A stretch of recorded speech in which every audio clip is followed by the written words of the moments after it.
Hi guys, welcome back to part 2. So in part 1, just to quickly recap, we looked at 3 ways to make Hallelujah the song of interest right now, a lot more interesting, sophisticated and all that.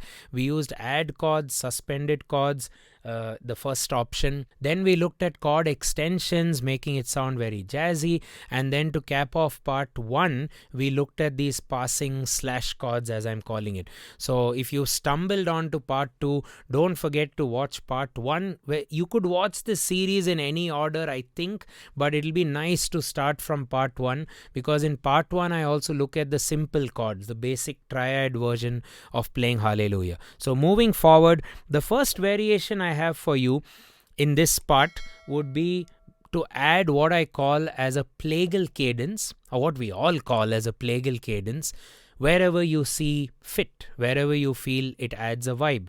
So if you take the starting, I heard there was a secret chord that David played and it pleased the Lord. So a Plagal cadence is nothing but a passing fourth chord or a fourth chord going to 1. So if this is your C major, the Plagal of C, you ask yourself, what is the 4 of C? What is the perfect fourth of C? The answer is F. So I heard there was a secret chord. So you can use F major as a passing chord. I heard there was, but then you may need to change the melody. So instead of that, you could replace C major in the beginning with an F/C, which is the Plagal in any case. I heard there was. It's also a very gospel way or a gospel embellishment for a song. I heard there was a secret chord. So it's ideal, I think, to replace or to remove the C major chord, bring it in later at the next beat or the next available beat, but start with the Plagal of C, which is F. I heard there was, and why I say Plagal of C is because you're still maintaining a C bass. The chord would be called F over C. I heard there was a secret chord that David played and it pleased. Why don't I do a Plagal of A minor? Yes, you can do Plagals on all the major and the minor chords. What's the 4 of A minor? D is the perfect fourth. So David played and it pleased the Lord. Please the Lord. You can sing the original melody, or that David played and it pleased the Lord. If you want to change the tune, that David played and it pleased the Lord, or stick to wherever you are. Now on F, that you don't really care for music. Right, so you get into Elton John territory, as I call it, which is your 4 major with its perfect 4th major on the bass, with the bass as the F. You don't really care for music. Even more Elton John territory.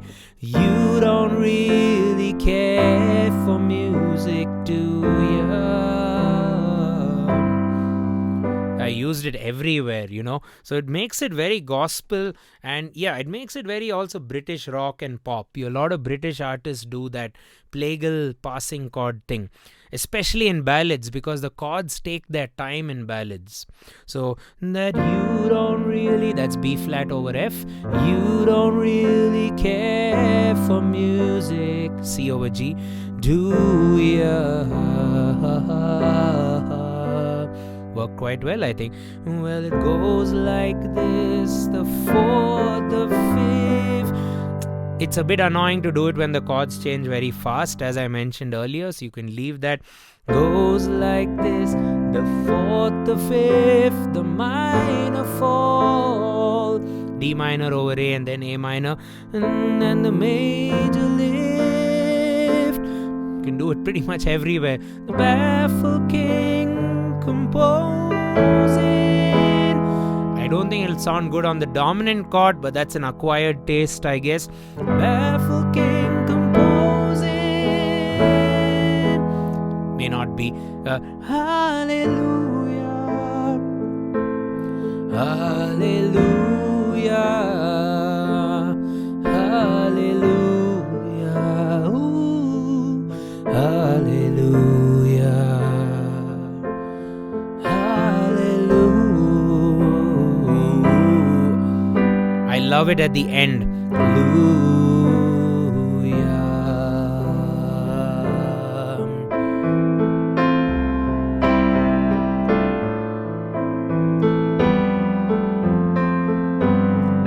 That's about the Plagal Cadence, which you can use pretty much in any song. We've used Hallelujah in this example as a reference. So moving on, moving on to the next way to make chords a lot more juicy.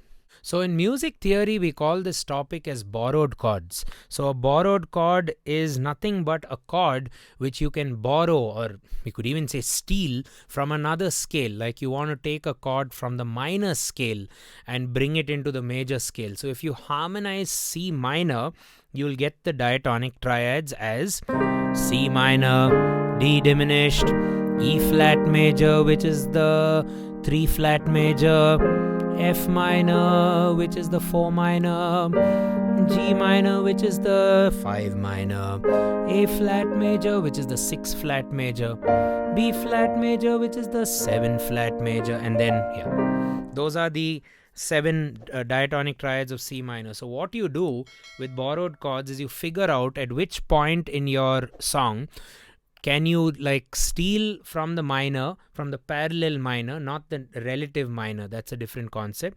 So you're taking a chord from the parallel minor scale, in this case the C natural minor, because our song is being presented in the C major scale. So you take the chord from the C natural minor and either use it in between the chords of the song or use it to replace or substitute existing chords of the song. So a good example to present this would be at the end of the song, where I think it works quite well, So hallelujah, hallelujah. So there, let's just see what we could do. Hallelujah, hallelujah.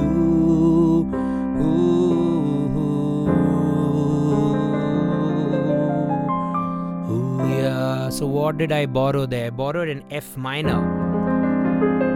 Of course, my melody is a D, so you could consider this overall projection as an F minor sixth. So it's a standard ending. Hallelujah.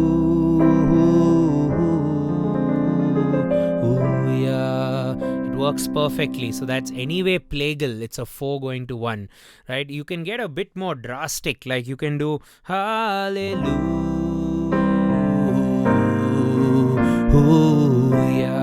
So what did I do there? I did hallelujah.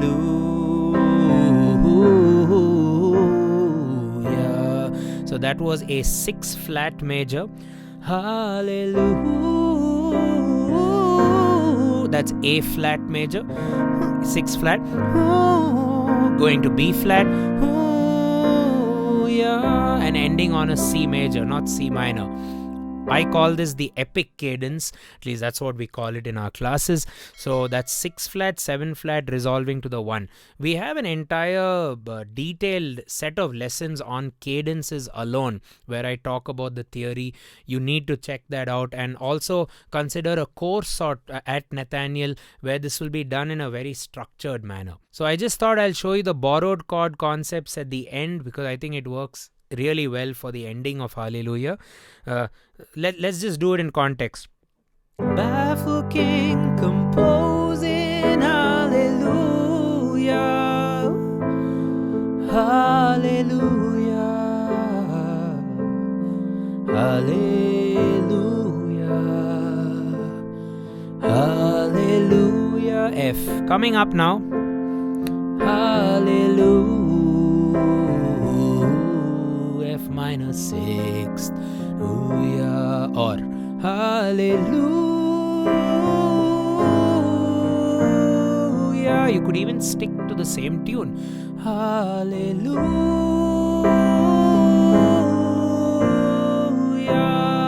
Or or you can use the chord tones to kind of change your vocal line, or if you're playing it on the piano, change your tune a little bit, which I think is fine considering that there are thousands of covers of this song in any case, right? Hallelujah.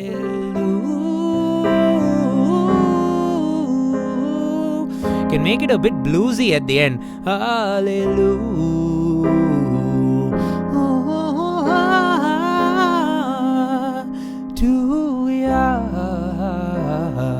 Or hallelujah.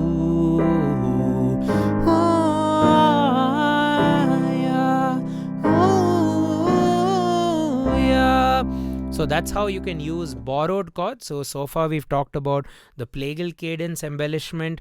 Now I've talked about borrowed chords where you get stuff from the minor. So I have one more strategy to add more color in the harmony department to a song. It's what I call, or what pretty much all of us call, as bass walk-ups or climb-ups, or bass walk-downs or climb-downs. So what happens is you have a chord C, and you look at the base of the chord, it's C, and your next chord is A minor. So you can either go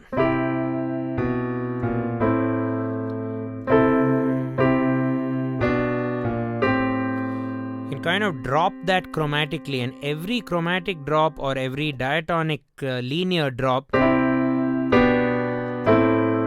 you can harmonize that with a chord. So this could actually end up being a passing chord, but you could also do quicker movements like I heard there was a secret chord, or there was a secret chord. So that'll work fine. You can do even C, F, G, A.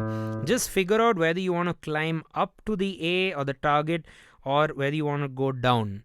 Okay, so your C and A are like pillars. So you do C, F, G, A, or C, G, G sharp A. That also works. C, B, G, A. So, and then in the right hand you could triad it. You go da da. What's a triad which has B, G major? G major has G in it. So I heard there was a secret chord. Maybe an overkill, but that's the whole point of this series, to kind of demonstrate it as best as possible with every section of the song. So I heard there was a secret chord, or I heard there was a secret chord. I love that.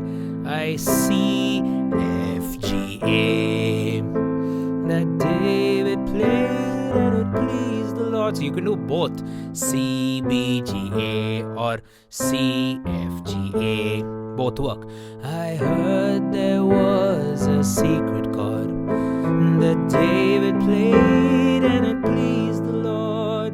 And then you can do like a country style of going from C to F. A common thing people do is play C major, keep the C ringing on the top so the audience doesn't get confused. Oh, there are so many chords in the middle, right? So you pum pum pum pum, sometimes in our lives. Song Lean On Me pretty much has that ingrained. So oh, you don't, you could do it like that. Oh, you don't really care for music. You don't really care for music. You don't really. Now F up to G is very, very small. You just have F and you have an F sharp. So I would do that. You don't care for music. You can do F, B, A, G. I think that's really cool. So let's just revise that again. I heard there was a secret chord. I'm singing the bass. That David played and it pleased F, G, A. Praise the Lord, and you don't care for me. So you bum bum, you don't really care for music, do ya? Da da da da. You can keep doing that. Do ya? Ti di do da da di, and then go. goes like this: the fourth, the fifth. You can do like an E, F sharp, G sharp, A on the E7th chord. Fifth, the minor four, the major lift, the major lift. That's climbing from C to F. Lift, la da da, baffled king composing. Hallelujah. So you get the drift, I hope. Hallelujah. Hallelujah. Can do things like that. Hallelujah. Hallelujah.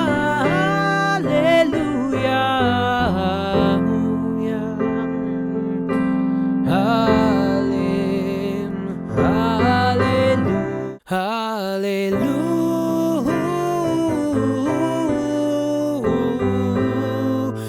You can like really overdo it with that technique. So this is basically bass climb ups and climb downs. The concept is figure out the bass. It's all about that bass, and you have to identify from one chord root to the next chord root.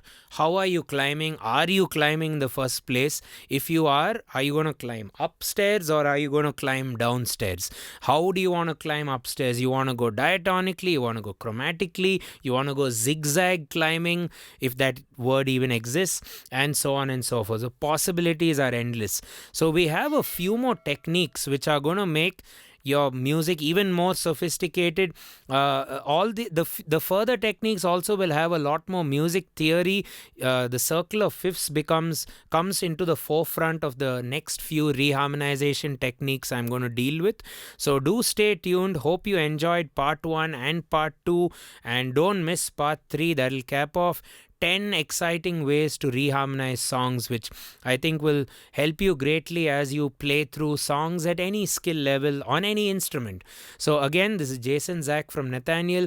Do consider hitting that bell, hit the subscribe if you haven't already. Give the video a like, share, comment, let us know what you thought, and let's move forward.